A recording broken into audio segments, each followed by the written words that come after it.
Dzisiaj tniemy, ale nie skupimy się na żadnym konkretnym zbiorniku. Pokażę Wam, jak przycinam poszczególne typy roślin i na co zwracam uwagę, gdy to robię. W pierwszej kolejności zacznijmy od tych najłatwiejszych, od tych najbardziej, myślę, popularnych, czyli roślin łodygowych. Jak widzicie, w niekontrolowane potrafią w szybki sposób zdominować zbiornik. W naszych akwariach zwykle znajdują się na drugim bądź też na trzecim planie i w kwestii cięcia tniemy te rośliny jak tylko chcemy. Są najłatwiejszymi ze wszystkich gatunków, ze wszystkich rodzajów roślin, które chcemy uciąć, bo wystarczy, że odmierzymy sobie odpowiednią długość, tą, którą byśmy chcieli mieć tą roślinę i tniemy na tej wysokości. Jeżeli chcielibyśmy być dokładniejsi, to warto ciąć je zaraz za węzłem, w miejscu, gdzie wyrasta liść. Chwileczkę za tym możemy już obciąć roślinę. I w ten sposób z węzła wyrosną następne pędy, tak jak to się stało tutaj w tym przypadku. Ucinając rośliny, czym częściej je ucinamy, tym bardziej je zagęszczamy, no bo jak mówiłem wcześniej, wyrastają z między węźla kolejne rośliny, czyli jeżeli utniemy znowu, to będą następne. Tylko trzeba pamiętać zawsze przy tym o zdrowym rozsądku, bo w momencie, kiedy zbiornik nam bardzo zarośnie, to później te rośliny nie mają na tyle światła i efekt może być odwrotny, niż jaki chcieliśmy uzyskać, bo zamiast pięknie zagęszczonego zbiornika z bujną roślinnością, rośliny zaczną po prostu obumierać z uwagi na to, że nie będą miały wystarczającej ilości światła tam w tych dolnych partiach zbiornika. Możecie jeszcze być ciekawi, jak nisko można taką roślinę uciąć. Ja staram się te 4 cm od tego podłoża zostawić. Te międzywęźla czasami są wydłużone i możemy ciachnąć ją za bardzo. 3-4 cm to jest taka, myślę, wartość bezpieczna, dzięki czemu roślina będzie miała bez problemu nam odbije i będzie rosnąć bujnie.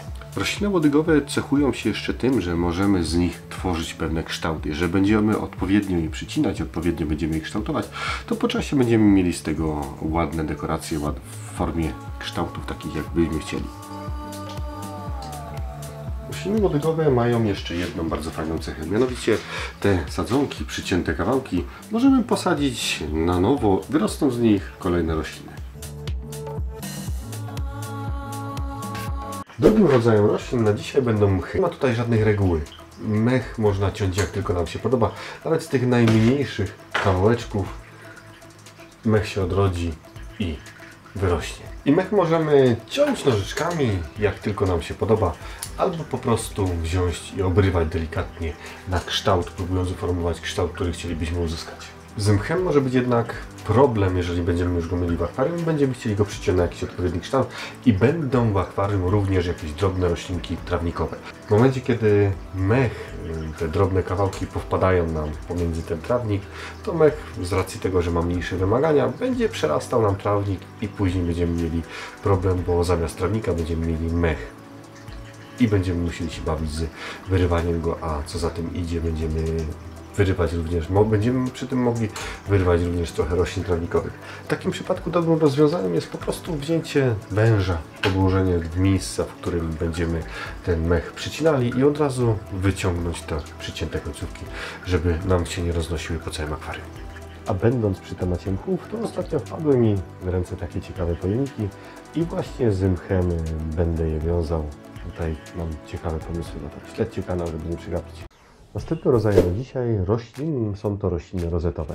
Tutaj będzie troszeczkę trudniej, bo dzielę je na mniejsze i na większe, w zależności od tego, jaki efekt chcę uzyskać i jakie to są gatunki. Do gatunków tutaj z tej rodziny zaliczamy echinodorusy, sagittarie, walisnerie, kryptokoryny.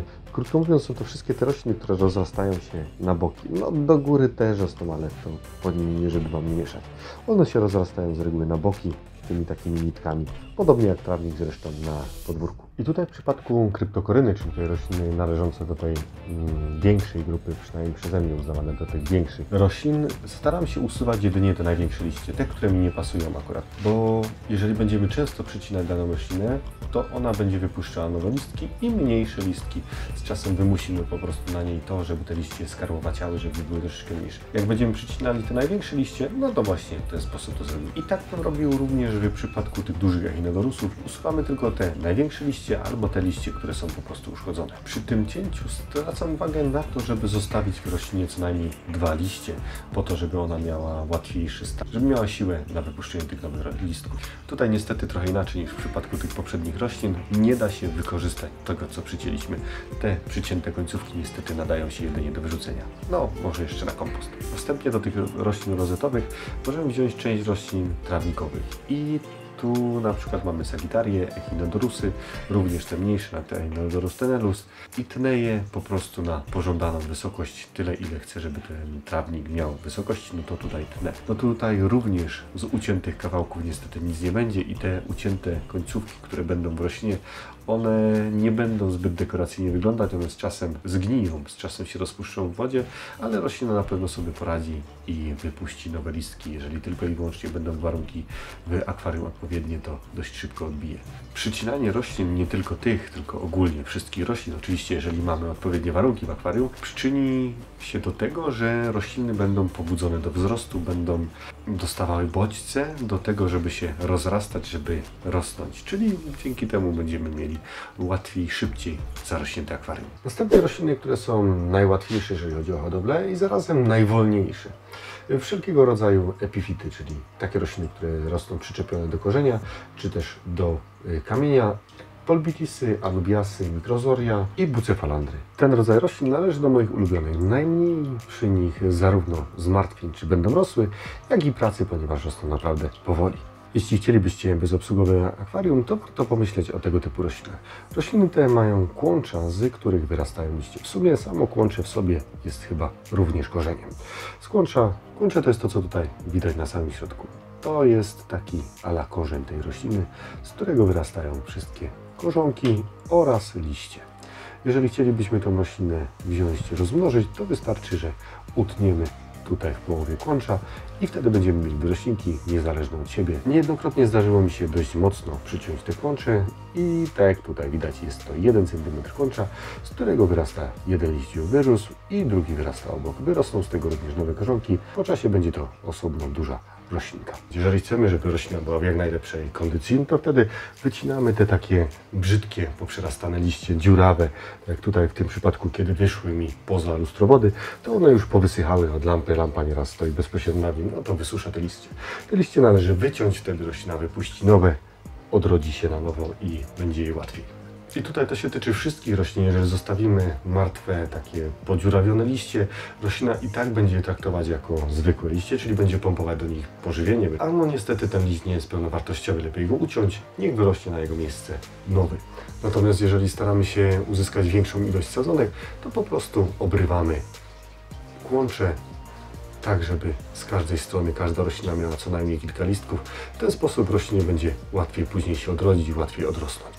I tutaj jeżeli chodzi o przycięte te końcówki, to jeżeli nie mają one kłącza na dole, to niestety, ale nadają się jedynie do wyrzucenia, nie będzie z tego nowej rośliny. I na koniec rośliny, które są bardzo przez wielu akwarystów, szczególnie początkujących, pożądane, czyli rośliny trawnikowe. Rośliny trawnikowe zostały już po części omówione w przypadku roślin rozetowych, no bo większość roślin trawnikowych to są rośliny rozetowe. One się poprzez kłącza rozrastają, co zresztą widać tutaj na pierwszym planie.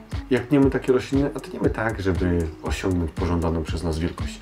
W przypadku roślin, które są drobne, to jest łatwiejsze, no bo przycięta roślina wygląda nawet bardziej estetycznie, ładniej, niż jak nie przycięta, a w przypadku roślin takich większych, jak tutaj mamy Echinodorusa albo też Sagittarię, przycięta roślina nie jest zbyt reprezentacyjna, nie wygląda zbyt ładnie i po czasie te przycięte końcówki, one po prostu zgniją.